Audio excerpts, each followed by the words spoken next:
Magandang gabi, Luzon, Visayas, Mindanao at sa labas ng bansa ang ating mga OFW dyan. Magandang gabi at shout out sa lahat. Mga kapatid, mga kababayan, Pilipino, pasok na naman tayo rito sa ating eleksyon sa 2025.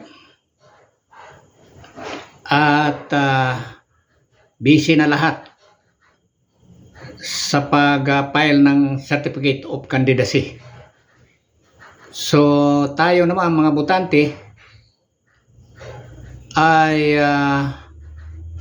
kailangan smart tayo at intelligent tayo sa pagpili nitong mga kandidato na puro ang marinig natin ngayon ay mga magagandang tono ng kanilang mga salita.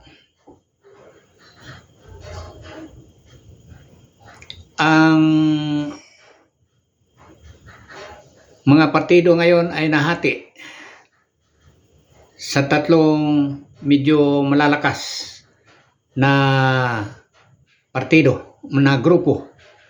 Partido Federal na siyang partido sa administrasyon ni Bongbong Marcos, Presidente Bongbong Marcos, at kay sa former President Duterte itong PDP Laban na ang mga followers ay mga DDS. At ang Liberal Party, mag-build up rin sila ng kanilang mga kandidato. At ang Progressive Party, ang Akbayan, mayroon din sila. Kaya asahan mo na ang sinasabi ninyong 34 million, 32 million, saan ninyo pupulutin yan? Nahati sa apat ang puwersa mga botante ng mga Pilipino. Ang mananalo ngayon sa 2025 na number 1 senator, nandyan lang yan sa maglaro sa 17 to 18 million ang number 1. Kaya asahan ninyo, yun ang mangyayari nitong darating na eleksyon. Atin namang haharapin itong mga kurap.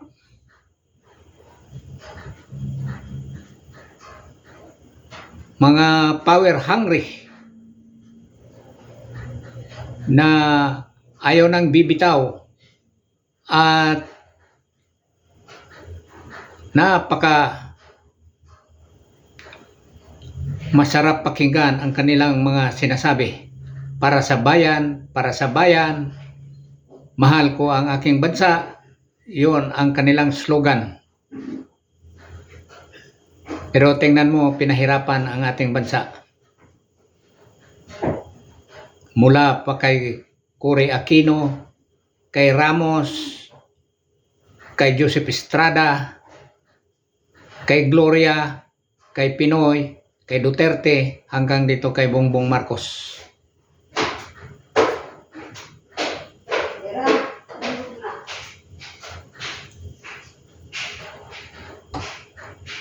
Masaklap isipin na paulit-ulit na sinasabi natin na nabudol tayo dito sa ating mga kandidato.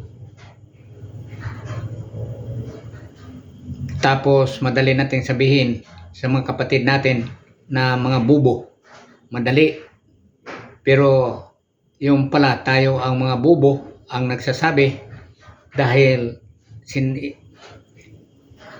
ina-accept mo na ikaw ay nabudol.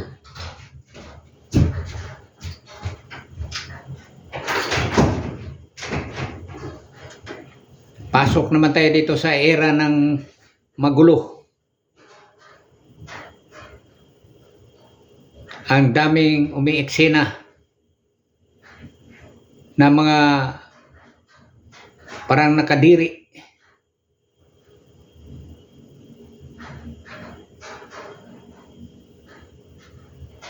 Mga kababayan, Pagkatapos nitong 2025 election, asahan ninyo magbago ang lahat sapagkat talagang ang ating sistema ng gobyerno ay babaguhin ni Presidente Bongbong Marcos. Asahan nyo yan. Pero kung ako ang tatanungin, sa sagana sa akin, talagang mas maganda, baklasin nga yan, yung 1987 Constitution sapagkat diyan nanggaling ang lahat ng korupsyon, nandiyan nanggaling lahat ng mga krimen, lahat ng uri ng mga hindi kanais-nais dito sa ating lipunan. Mga kandidato, mga local officials natin, pabalik-balik, sinasabing 3 terms lang, pero perpetual. Katapos ng 3 terms, baba ng konti. At pagkatapos ng isang termino, balik ulit. Perpetual.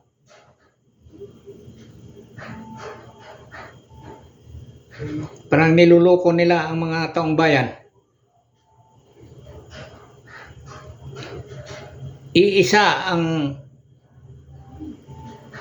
kumokontrol sa ating mga bansa, galing sa national hanggang dito sa local, sa probinsya hanggang sa barangay, kinokontrol lang ng isang pamilya sapagkat nandyan yung anti-dynasty. Kaya yan nagkakaroon sana ng pagbabago kung binago ni Presidente Duterte. Pero hindi, dahil nakita niya na yung kinamuhian niyang ayaw niya, yung anti-dynasty bill, na siyang nag-utos na i-craft ang konstitusyon natin upang baguhin ang ating saligang batas, ang sistema ng ating gobyerno patungo sa federal system of government. Pero dahil diyan, ang nautusan niya ay kalaban ng anti-dynasty bill, kalaban ng anti-dynasty. So inilagay diyan ang anti-dynasty bill, kaya parang napaso si Presidente Duterte. Ibinalik sa Kongreso at sinabing baguhin, pero hindi na napag-usapan hanggang bumaba. Ngayon,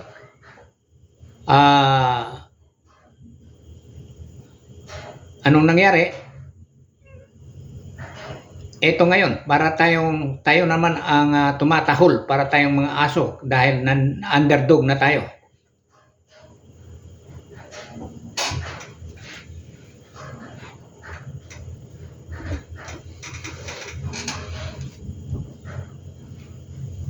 Tayo naman ang naghihingi ng hustisya.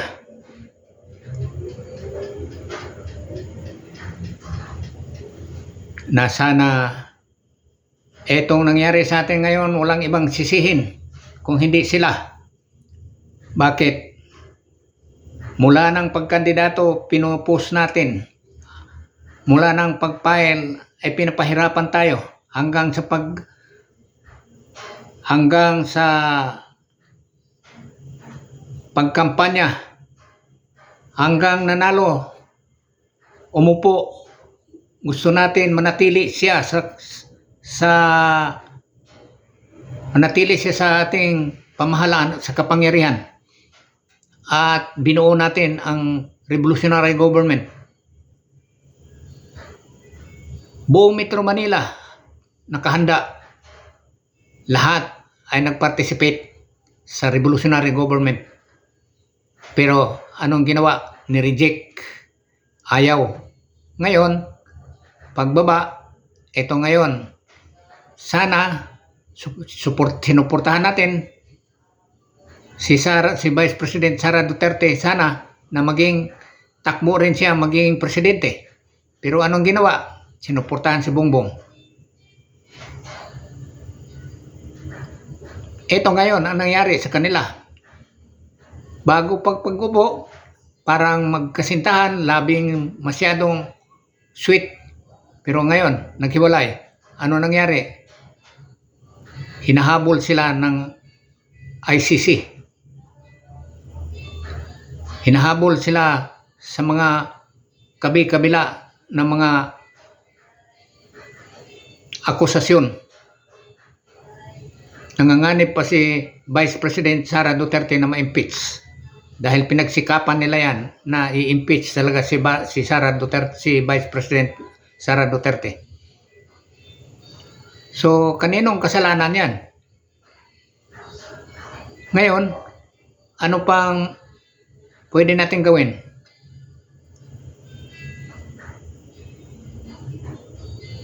Pagkatapos mag-take out, tumakbo doon sa Amerika, nakipag-agreement kay Biden sa United States. Ang ginawa ni Digong na pinutol yung EDCA natin dito ay siya namang kabaligtaran at ipinasok kaagad ni Presidente Bongbong Marcos ang lahat ng mga Amerikano rito, at hindi lang isang base militar, kung hindi siyam na base militar at 4 pa ng mga naval base nandito na sa atin sa Pilipinas. Ngayon, gusto natin magiging presidente si Vice President Sara Duterte. Paano? Kayong mga matatalino dyan, hindi nyo ba naisip ang ginawa ni Bongbong Marcos? Kaya niya pinapasok ang mga Amerikano rito dahil ay kanyang panangga, dahil alam niya ang mangyayari sa kanya pagka siya umupo, dahil naranasan nila sa panahon ng kanilang administrasyon sa 1973. So ano kaya sa palagay ninyo? Ibigay kaya ng mga US dito sa pamahala ng mga anti-US? Isipin nyo daw. At sino naman tayo na pwede nating paalisin itong naka-install na 9 bases dito sa ating bansa?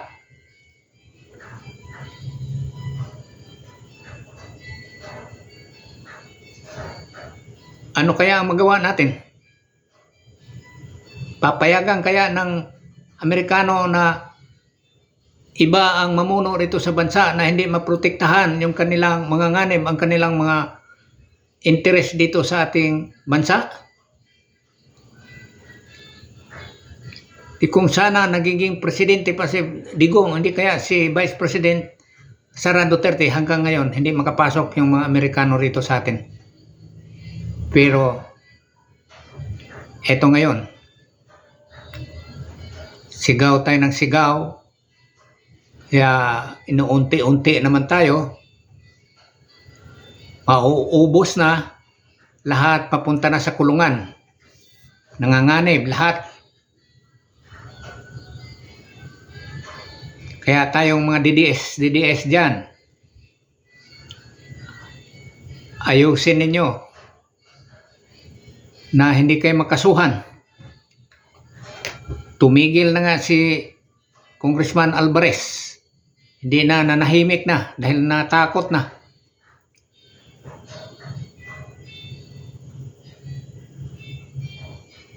May kinasuhan pa ng mga vlogger dito. Kinasuhan na. Ang yayabang pa. Kala mo kung gaano kapuwersa.